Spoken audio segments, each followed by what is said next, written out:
the Pittsburgh Steelers is never boring. My guest on this episode of Mic Drop here on the Bleav Network, I'm sure will agree with that statement. I'll lead us in with some music that was delayed for some reason there. Once again, this is Mic Drop on Bleav. You can find us everywhere you get your podcasts, Apple, Stitcher, Spotify, TuneIn, etc. Like, subscribe, find us on the channel as well, and check out everything that the Bleav Network has to offer. I am going to be joined by my Sports Now colleague, Steelers beat writer for Steelers Now, Alan Saunders, as we are going to talk what we have talked for years and years about the Steelers, some drama that involves the Pittsburgh Steelers, George Picken, if that's a big deal, if that's not a big deal, how Najee Harris season has gone so far, how to evaluate that recently from before Kenny Pickett's season to date, trying to get, logic and proper evaluations for these seasons, maybe some current odds surrounding the Steelers as they have been on a little bit of a winning streak with Pickett, and if it's better or not for them to crawl into the playoffs as the Steelers like to do, or maybe go back in the direction they were in prior to the last couple weeks. So, Alan, we're going to start with what kind of has been the toast of the conversation since the game against the Atlanta Falcons, and that is George Picken, a very talented receiver who very oddly, fans and media were kind of agreeing after the draft, this is a good pick, especially where they got him, tons of talent there. There were rumblings, though, of maybe him being a diva receiver. Steelers haven't really seen that too much until it creeps up a little bit recently, or at least some think, and you hear him or see him clearly wanting the football. Not getting the football as much as maybe he would want the football, or he claims he's open. And some plays look like he was open and Kenny Pickett missed him. Kenny Pickett's been better recently, but still going to miss receivers, going to deal with some growing pains. And Mike Tomlin had to speak on this. He gave the I'd rather woe than sick him comment that just fits this so perfectly. Is this a big deal? Is this not a big deal? Is this, a Steeler fan dealing with PTSD from Antonio Brown and feeling like any comment is a diva receiver? Do they need to prioritize getting him the football more, or is this just something that he's going to have to deal with? Where do you stand on the, I guess, big deal or no big deal and drama that has involved Pickens, right or wrong? It's not even like a small deal. It's nothing to me. Okay. He wants the ball. It's not like he's yelling at his teammates for doing something wrong or yelling for the ball when he shouldn't want the ball. He wants the ball. He's supposed to want the ball. Yeah. It's a non-issue to me. I can't believe we're still talking about it a week later. It's nothing. It's every single receiver in the league wants the ball. And he needs the ball more than one time a game. Like, that needs to happen. How could you look at the Steelers offense and they only have 3 good receivers? He's got to get the ball. So, I understand why he's not, and there's some reasons it makes sense, but they've got to do a better job of getting the ball. So what are the reasons then? And do they need to prioritize getting him the football? Because obviously receiver is a position that I think why people think there are diva receivers and why they're always wrapped up into this. It's the one position in sports, really, that no matter how good you are, if somebody else isn't getting it done, you can't get it done. So that's innately going to elicit some frustration to defend all of them over the years. And he's still a talented receiver. They need to get the football because the offense still could certainly be better. So what are the reasons they haven't been getting the football? And do they need to sit right now and say, hey, I know we got to let the game unfold to us, but we literally got to make sure this man gets the football? Well, I think it's just part of what they're trying to do for Kenny Pickett. They're trying to reduce the number of decisions he has to make, the number of reads he has to make.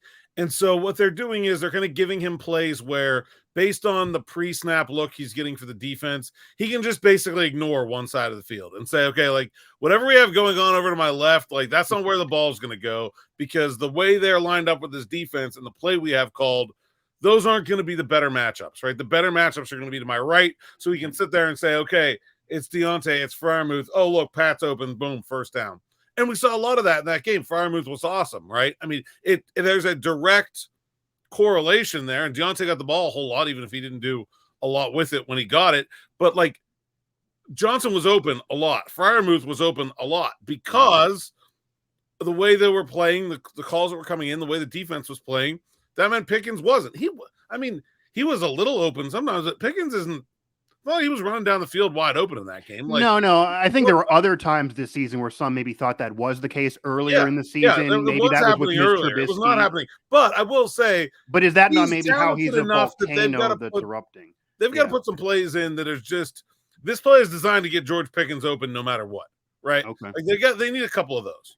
And I think if they put a couple, in fact, they do have a couple of them. We've seen a couple of them throughout the year. So they exist. They gotta put those in, and they gotta run a couple of those, especially in a day where it just seems like, the offense, it's sort of like this, the offense puts out its position group first, right? The offense players substitute first, then the defense substitutes, then the offense lines up, then the defense lines up. Like the offense is always giving, and then the defense is reacting, right? And so while what's happening is the Steelers offense is giving, but they're giving the opportunity away for the defense to dictate where the ball is going to go. Because they don't want Kenny Pickett to have to do so much after the snap, but there's different ways they can do it to get George Pickens the ball. But man, like, look, we were talking 2 weeks ago about Diontae Johnson not getting the ball. Literally 2 weeks ago, it was like a whole storyline. We talked for a whole week about why didn't Diontae? Because it's football, and sometimes that shit happens. I mean, I don't know, like what? Yeah. You're not. I mean, obviously, we'll be talking about why can't they throw the ball Pat Freiermuth anymore? What happened? Right. Well, I mean, there is one thing that's a fact. Everybody can't get the ball. All the time. They're running the ball really well right now, and it's been one of the big difference makers in the revitalization of this offense over the last 4 weeks. We'll get there. Run the ball. That means there's going to be fewer balls out there to go around for the receivers. Yeah, and I do think this is something that everyone had to understand. I think maybe doesn't appear that everyone did understand this going into the Kenny Pickett experiment. And once you made him the starter, you stick with him. There are going to be growing pains, and you're not going to be able to necessarily do the same things as if you had, say, Ben in his prime dealing with these new receivers. Even last year, Ben could sit there and be like, play I'm throwing to this receiver, this play. He could. And I don't care what the defense is doing. I'll make that happen anyway. Like, Kenny's just not there yet. And it does, again, it does have to be understood that not every receiver is going to get the football in every single play, even if it's drawn up for them. You did mention Diontae Johnson, though, talking with Alan Saunders of Steelers Now, mic drop on the Bleav Network. Now, George Pickens, in terms of how he plays, is going to get a benefit of the doubt. He is a rookie. It is an impact position. He was open earlier in the season, wasn't getting the ball. Maybe he's a volcano that was ready to erupt because you miss him once and he just explodes. It's going to be calmed down. The players aren't mad at him. So they would rather a receiver want the ball than not want the ball. Again, well, then sick him. But as far as Diontae, we're looking at a veteran receiver who's been in the league for years, who finally got a lot more money than he had before. But others argued that based on the market value, he kind of lost that argument on whether he's a one or not based on what he ended up receiving. He's still the veteran receiver that they would like to step up to be that wide receiver one if they're going to have one. He had drop issues that he cleaned up, but then they've kind of crept back. Now he's just missing opportunities altogether. It's been a rough season for Diontae Johnson.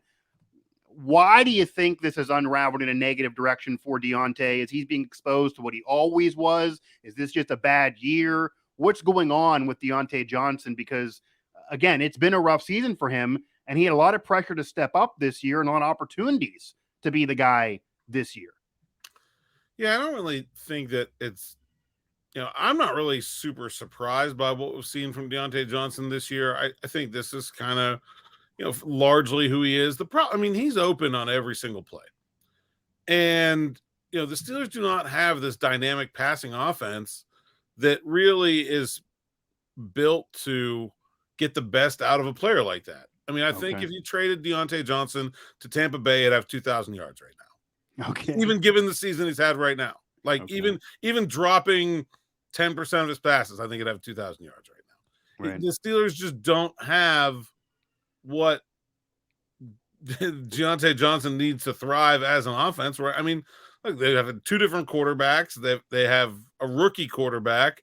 They have a very suspect offensive line that makes that sort of precision, quick passing game. Like the one pass that people were telling me that Diontae Johnson dropped the other day. It's like a crossing route. He's coming across. he's hidden behind the offensive line as Pickett is like ducking and like throwing like this, like ducking around the offensive lineman that's getting pushed back into his face. The ball's on him. He never even sees it, throws his hands up at the last second. Like, how's that in him? Like, the timing of the play was so far off that, like, I mean, maybe he could have like miraculously thrown his hands up in the air and it hit him. But like, when you're that kind of player, when you're just, I'm open, there's timing, that takes time to build a rapport and to develop into that. Like, it's George Pickens is never open and it doesn't matter. You just throw it down there and assume that he's going to be the bigger, stronger, more physical, more aggressive guy, and he's going to go up and get the ball. And it doesn't matter. There's no timing to that. It's like the meme from Kyler Murray a couple years ago, right? He hopped down there somewhere, throw the ball. Yeah, I think that's why fans want him to just want the Steelers to prioritize him more. But the offense that utilizes Diontae Johnson is that like Tom Brady offense, right? It's timing, it's precision. You know, we're only talking about 5-yard passes for most of the time, right? Most of his routes are 5 yards. So if you're not completing them at a high percentage, it doesn't work that well, right?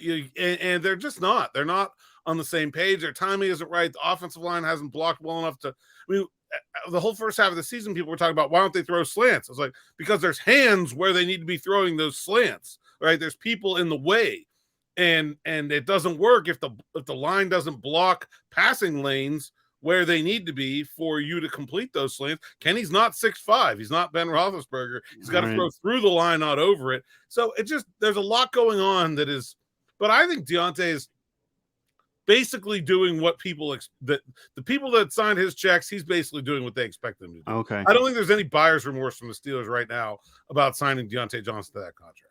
If Ben was still there, or you had a quarterback that wasn't a rookie dealing with growing pains, would this be different for Diontae even on the Steelers? Yeah, absolutely. I mean, even like Mitch was not that accurate, right? Like that was sort of the problem, even though he was a veteran guy and maybe could have been a little bit better positioned to sort of orchestrate that kind of offense. His completion percentage was just low. Like the ball wasn't getting where it needs to be. And so, yeah, I mean, I think with a different kind of quarterback, and maybe Kenny Pickett will become that kind of quarterback. Maybe not. Maybe I think that will be the real tell, right? Is if Kenny never becomes the kind of quarterback that allows the Steelers to run that kind of rhythm, quick passing offense that Diontae is so good at, then maybe you could say, well, this signing was a waste, right? Because obviously you're not just going to throw out Kenny Pickett because he can't do the thing that you need to do to maximize Diontae Johnson, but you just have two parts that don't go together, right? So I think that would be the point that you would say this was a bad decision, but I don't think we're anywhere near that point to say that right now.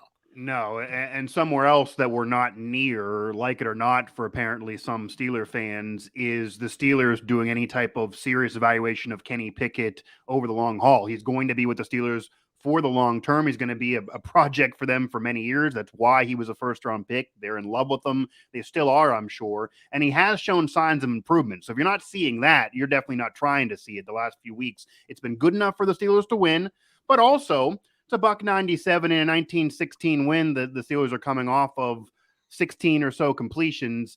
He's showing signs of improvement, but it's still not lights out football that maybe some were expecting or some are still talking about for him. So for you, as someone who covers this team, has been covering it for a while, what's the true evaluation of Kenny Pickett? What have you seen in terms of when he first got in there and it was interception waiting to happen every play to now?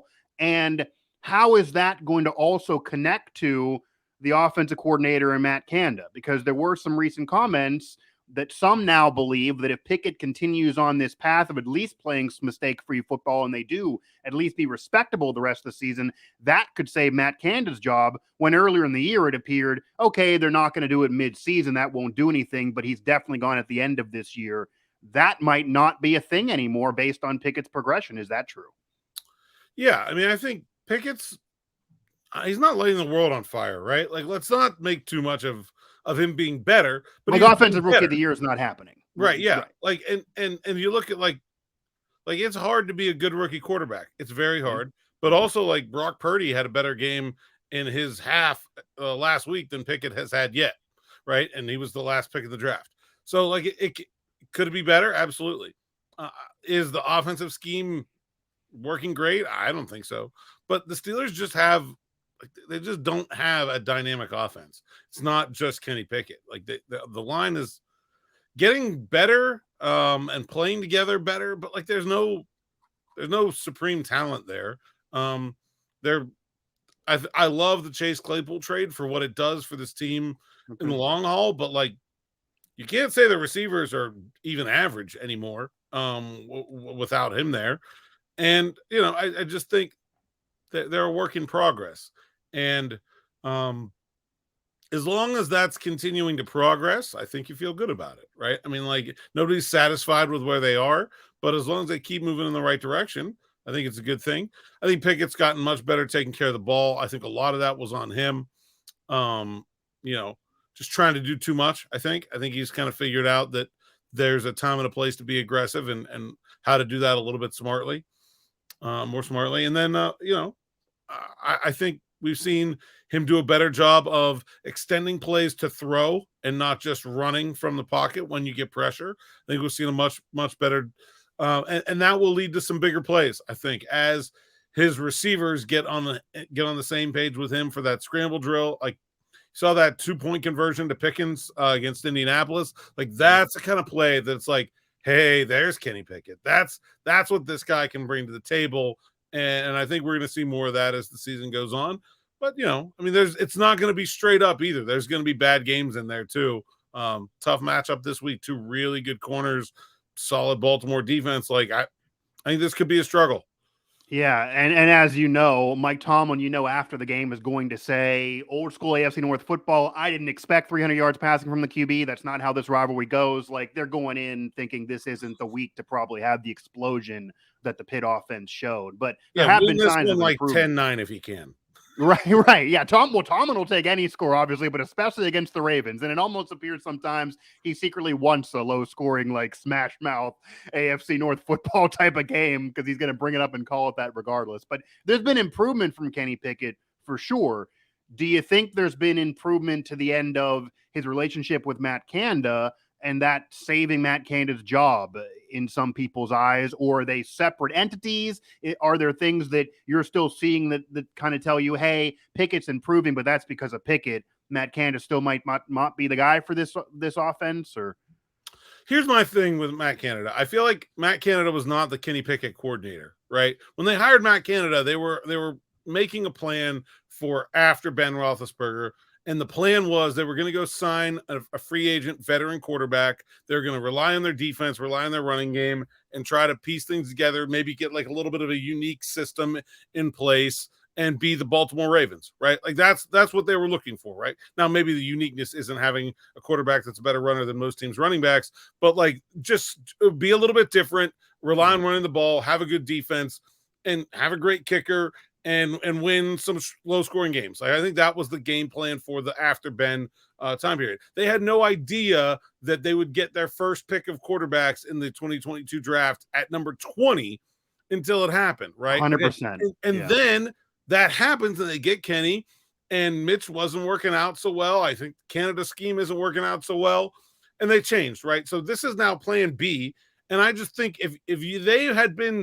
if the plan all along had been to go draft a rookie quarterback in 2022 and make him be the future of the franchise, I don't think they would have hired Matt Canada in the first place, because you don't want a guy who has never had success at this level as a coordinator being the guy that's trying to lead a rookie to do the same thing, right? If the best way to do by your investment as a number one pick is to put him with a guy that's done it before and that's had success before. Yeah. And so to me, I feel like that still exists, no matter how much better the offense looks going down the stretch, no matter how much Pickett does develop under Canada, no matter how much they love their relationship with each other. I do think that the best thing for the Steelers for Kenny Pickett would be to go find somebody that has had some success and pay them to be his coordinator. But I don't, there aren't a million of those guys around. They're not always available. So it's not like I'm at the point now where I think if you had asked me 6 weeks ago, I would have thought there was no chance of Matt Canada coming back. Now I'm thinking, well, if they can get a real upgrade, then they might, but they also might not. They might not see anybody out there that they think brings those things to the table. And then if you're not doing that, you're just making change for change's sake. That's why I argued you don't want to do that in the middle of the season. Just all change for change's sake is going to do is set Pickett's development back. And I don't think that helps anybody. So if they can get a real upgrade, and especially someone that's been there and done that, I would lean towards more likely than not that they would do that, but I'm not sure that they will. And I certainly think it's possible that Canada's back in 2023 now. Yeah, I didn't think it was possible at all weeks ago, but now I definitely think it's in play. And also, if they're going to have a conversation with Kenny Pickett at the end of the season and ask him, hey, how do you feel? How did you like this relationship? How's it working for you? It appears Kenny Pickett might be saying some positive things about the relationship now. So that'll be a plus for Matt Canada.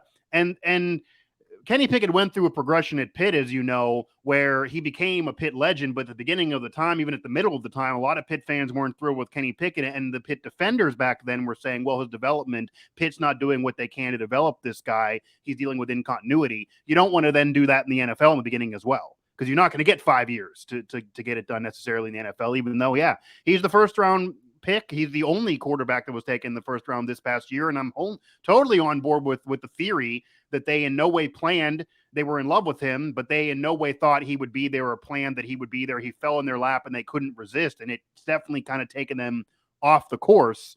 But now you're not going to change. You're going to ride with Pickett. He's improving. We'll see how that works with Matt Canada. Before we get to some odds here, talking with Alan Saunders of Steelers Now, I do want to ask you about Najee Harris, because he's part of this whole thing too. You mentioned him a bit earlier. The offensive line was really, really bad 2 years ago, was really bad last year, maybe a little better this year, but still not nearly perfect. He has actually been running better the last couple weeks, and people like ourselves have kind of, I guess, got off his back, literally speaking, in terms of criticizing him, because the numbers have got better. He said he was hurt earlier in the season, but when you're a first-round running back, unlike every other position, because we both were talking about this during a draft show at the time of the draft, you don't have time to really wait around. Like, you got to figure the guy's an immediate impact guy. You're probably not signing him to the second deal. That's why people thought you don't go running back when the offensive line is having these problems. You still have an offensive line having problems. He's getting a little bit better, but do you see enough from him to believe he can legitimize that draft pick? He can be part of when this team really gets good with Pickett, if that does occur. And how has he been able to kind of turn this around the last few weeks? Is it just health, or is this maybe isolated games that don't really tell the story, and he still is just an average runner that they shouldn't have drafted in the first round?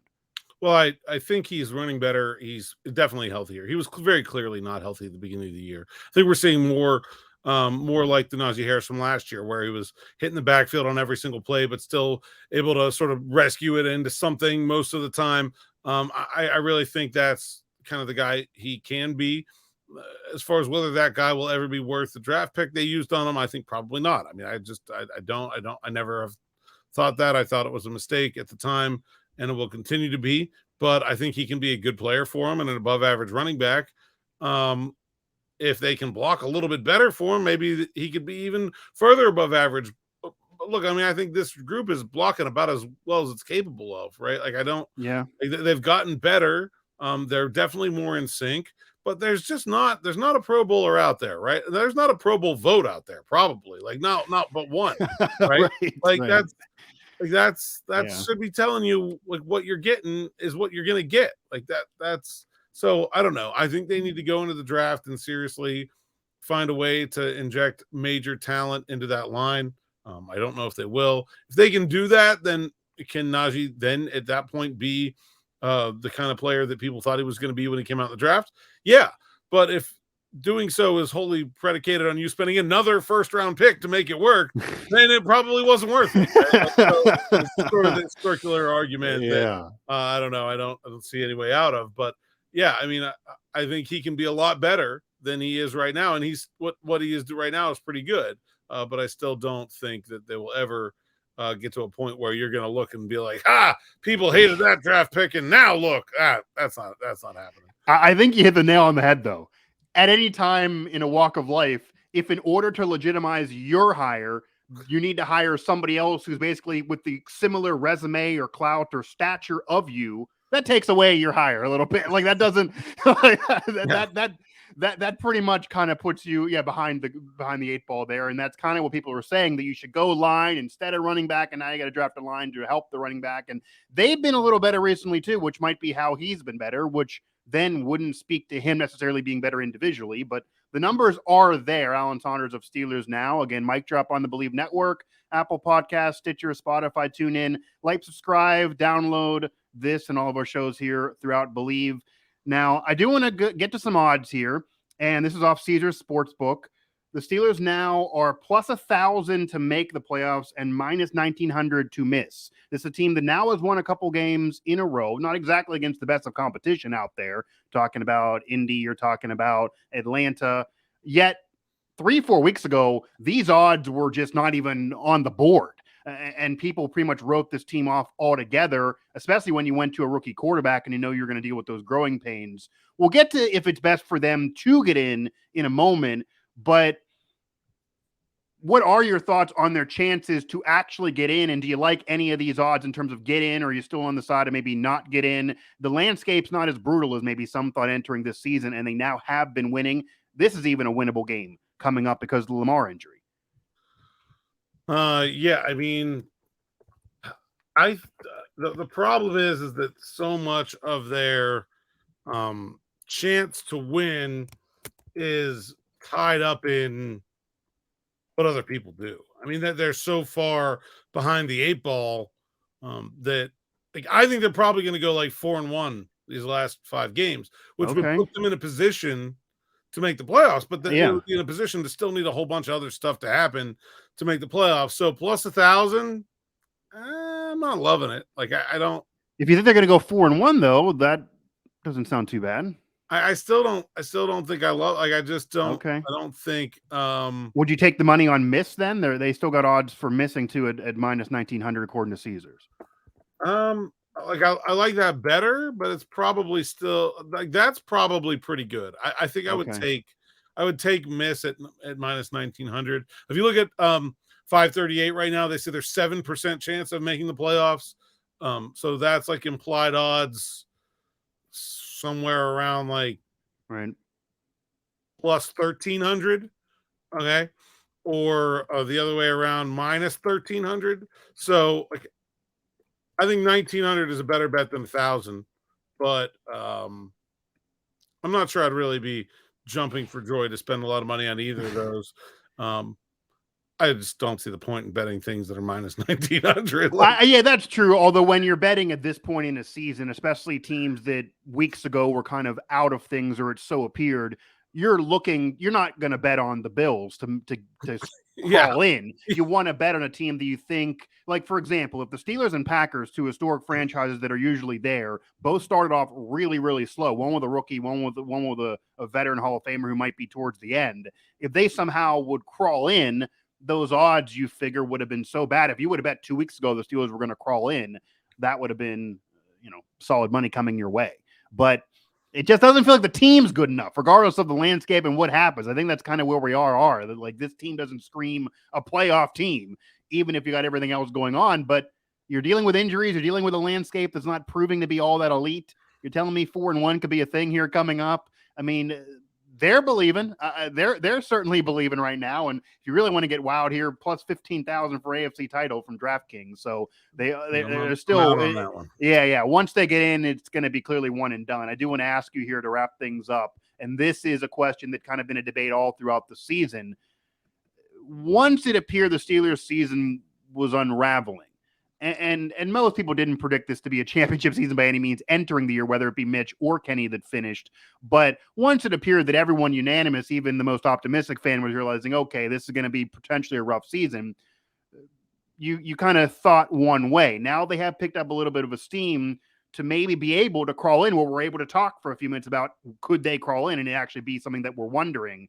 But at the end of the day, is it better for this team to finally miss the playoffs, to actually have a below 500 record under Mike Tomlin for the first time ever with a rookie quarterback who then will be in his second year next year? You get a better spot for the draft. You can improve this team. They need to still do a lot to make this team better around him. Or is there something to be gained by winning with Pickett, however you are, regardless of what the numbers are, galvanizing the team, as Tomlin will say, and learning from that and crawling in, even if it means you get blown out right away? Well, I think if they were still playing Mitch Trubisky, I think you made a good argument for it being better for the team to lose. I think now that you got Kenny Pickett, and especially with who's on the schedule, like, how's it good for the team if Kenny Pickett loses to Baltimore, Carolina, without Lamar Jackson, Carolina, Las Vegas?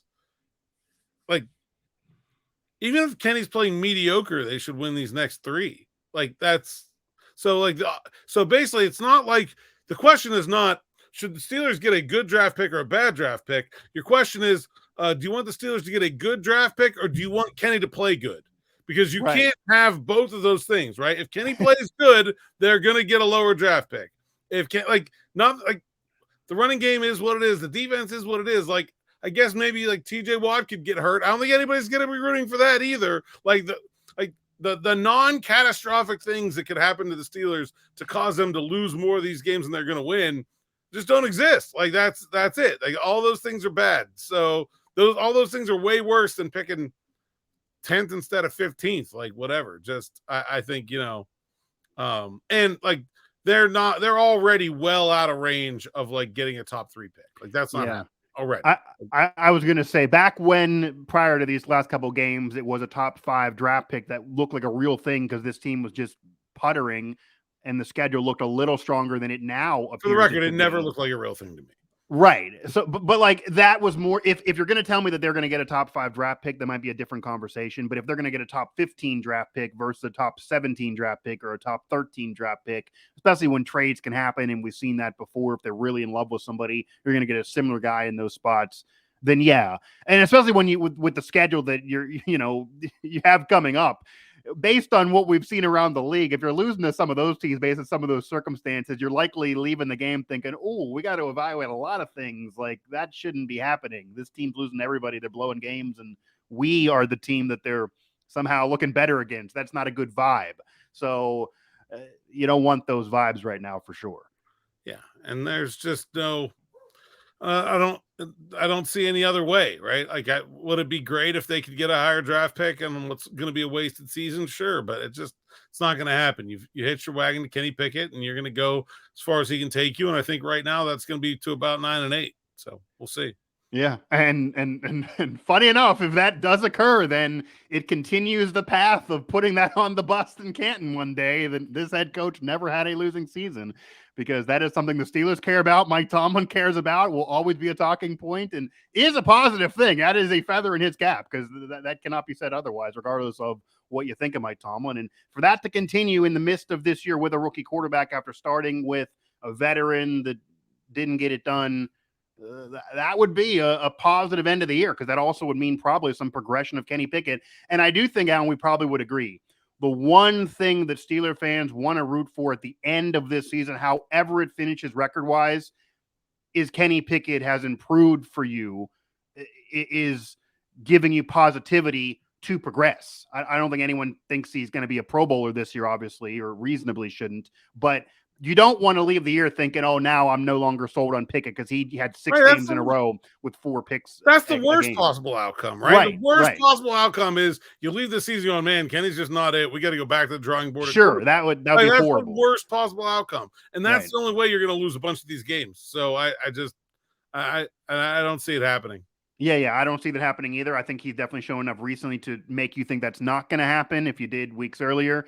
And yeah, that would ruin, talking about the draft and the plan, that would be like plan F, and that would be a catastrophic plan, because that would mean the last 2 years were irrelevant, and you just got to start all over, and who knows what you're going to get and what's going to happen out there. Alan, I definitely appreciate the time. Always great to be talking with you. I'm sure I will be again. So Alan Saunders there again of Steelers Now, as this was another episode of Mic Drop here on the Bleav Network. Again, like, subscribe, download all of our shows here at Bleav. I'm Mike Asti. There's always reason for intrigue and drama around the Pittsburgh Steelers, but things have got better. So if you're a member of Steeler Nation, there's at least that for sure in this kind of season of needing people to realize that there's life in the NFL outside of having a Hall of Fame quarterback, because I don't know if Steeler fans really were aware of what this could be like. Yeah. Try to enjoy it. Yeah, there's something to enjoy if you enjoy the asinine.